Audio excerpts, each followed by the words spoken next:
बिस्मिल्लाहिर्रहमानिर्रहीम। आज हम जिस टॉपिक को डिस्कस करने जा रहे हैं वो हमारे पास है जी रेजोनेंस मेथड। ठीक है कि रेजोनेंस मेथड हमारे पास क्या होता है और रेजोनेंस मेथड का बेसिक नीड है, प्रोसेस है, स्ट्रक्चर ऑफ बेंजीन में वो क्या है।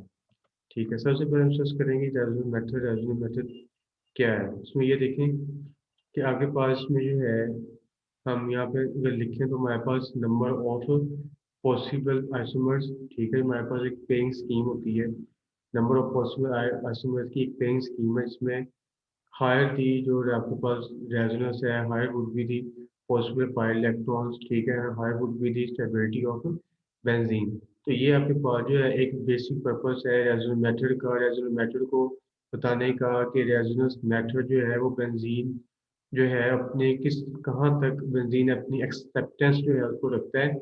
और रेजोनेंस मेथड जो है इसका बेसिक पर्पस या नीड जो है बेंजीन में वो हमारे पास क्या है, और उसका बेसिक जो है एक आप जनरल नीड्स की हमारे पास वो क्या है। ठीक है, अब आप इसमें ये है कि इसमें हमने जैसे डिस्कस किया है कि आपने इसमें ये दिखा कि इसमें हम लिख रहे हैं number of possible isomers pairing scheme.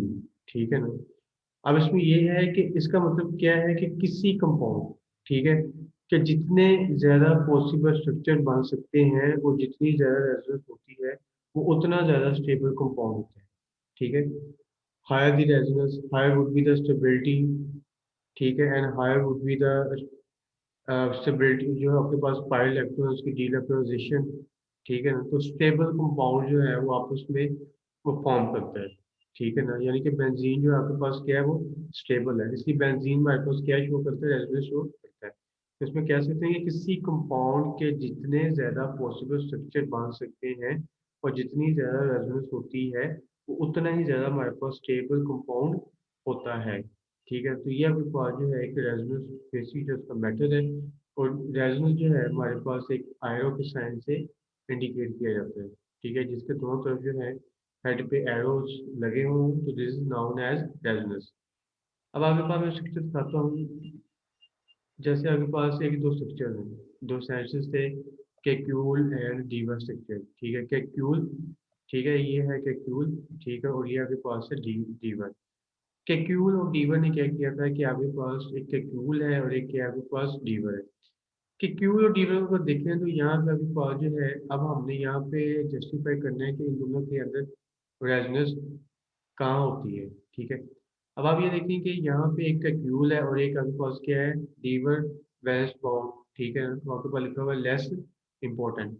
अब आप ये देखें कैक्यूल, ठीक है ना, कि क्यूल में सबसे पहले ये देखें कि आपके पास ऑल्टरनेट बॉन्ड जो है वो आप एक दूसरे के साथ रेजोनेट प्रोसेसिंग में।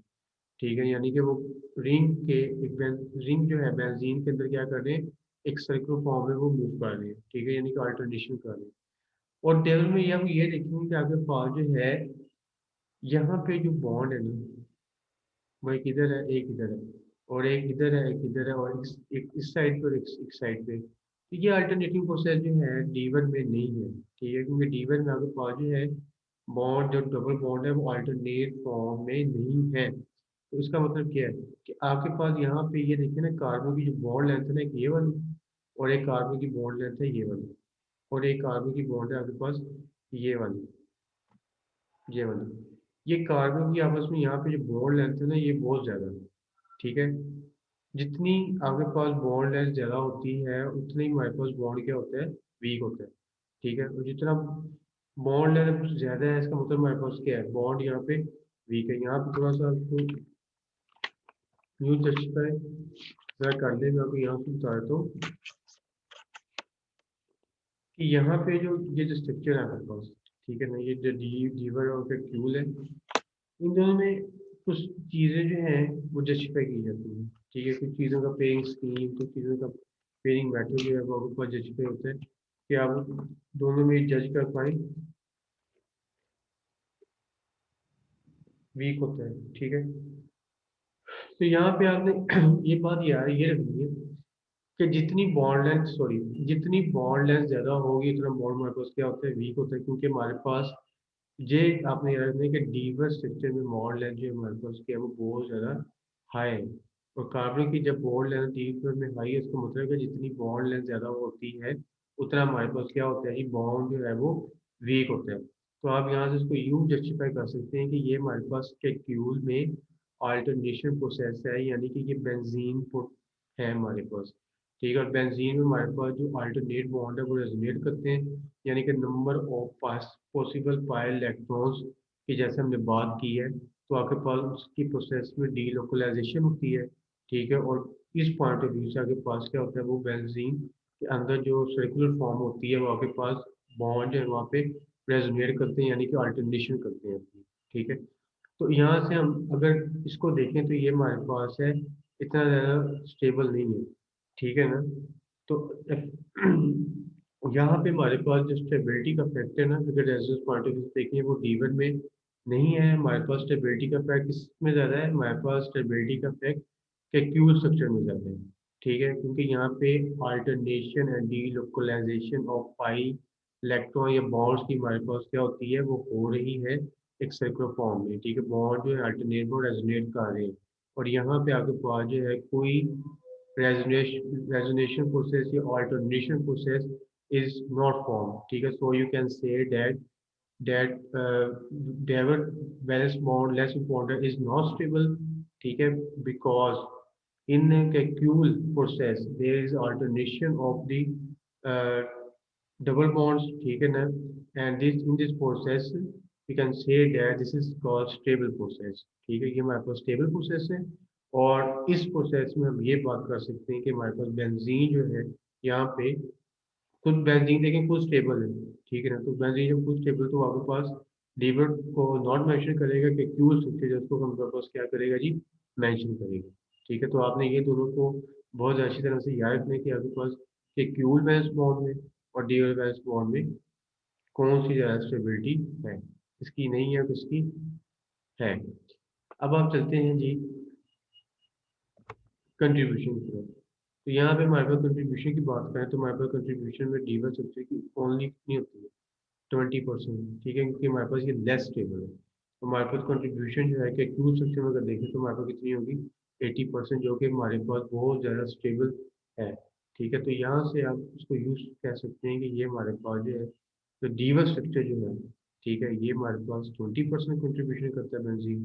कंट्रीब्यूशन हमारे पास जो क्रूज स्ट्रक्चर की है वो 80% की होती है। ठीक है, तो ये मैंने आपको कुछ फर्क बताया है स्टेबल लीवर स्ट्रक्चर में कौन सा है, और के क्यू स्ट्रक्चर में जो स्टेबलनेस जो है रेजोनेंस पॉइंट ऑफ व्यू से वो किसकी ज़्यादा है किसकी कम है। ठीक है, तो ये आपके पास भी शॉर्ट क्वेश्चन भी पूछ सकता है। ठीक है, ये भी आपको सब आगे पता होना चाहिए। ठीक है, तो यहाँ से अब जो है आगे फिर आपके पास एरोमेटिक एंटी एरोमेटिक, ठीक है ना, ये फॉर्म आ जाती है। ठीक है, उसके कुछ सैलिसिलिक और ओपन चेन स्ट्रक्चर जो है वो आप डिस्कस करते हैं।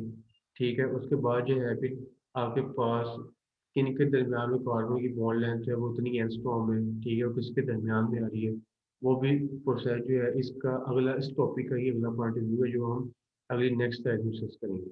ठीक है, सो आज हमने जो है यही देखना है कि स्टेबिलिटी जो है हमारे पास के क्यू स्ट्रक्चर की ज़्यादा है। क्यों, क्योंकि यहाँ पे हमारे पास अल्टरनेशन है बॉन्ड्स की। ठीक है ना, क्योंकि बॉन्ड जो है यहाँ पे अल्टरनेट कर रहे हैं, यानी कि एक सर्कुलर फॉर्म में वो आपके पास पाई इलेक्ट्रॉन जो है, number of possible pi electrons paying schemes जो है हमारे पास जो यहाँ पे फॉर्म हो रही है, यहाँ पे वो अल्टरनेशन प्रोसेस ये डी लोकलाइजेशन कर रही है। ठीक है, और यहाँ पे हमारे पास ये जो बॉन्ड है, एक देखिए इस टाइप डबल बॉन्ड, इस टाइप के डबल बॉन्ड है, दरम्यान में क्या आती है, लेंथ हो जाती है। और ये सेम प्रोसेस जो है इन तीन रिंग्स का है।